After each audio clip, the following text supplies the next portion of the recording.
நீங்கள் பார்த்துக் கொண்டிருப்பது நியூஸ் 21 செய்திகள். தமிழ்நாடு செய்திகளை உடனுக்குடன் தெரிந்து கொள்ள நியூஸ் 21 செய்திகளை பாருங்கள். உண்மை, உழைப்பு, உயர்வு. தேனி மாவட்டம் பெரியகுளத்தில் உள்ள தாமரைக்குளம் அருள்மிகு ஸ்ரீ செல்லாண்டியம்மன் திருக்கோவில் உற்சவ விழா 3 நாட்கள் சிறப்பாக நடைபெற்றது.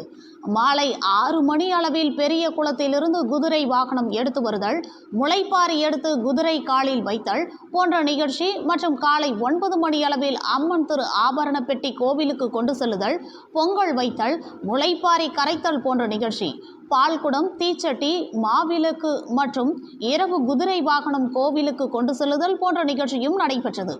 இதில் 3வது நாளான புதன்கிழமை சுதேசி புலிகள் அக்னி சட்டி குழு சார்பில் இளைஞர்கள் அக்னி சட்டி எடுத்து நடனமாடியபடி அம்மனுக்கு தங்களது நேர்த்தி கடன்களை செலுத்தினர். நியூஸ் 21 செய்திகளுக்காக பெரியகுளம் செய்தியாளர் கார்த்திக் ராஜா.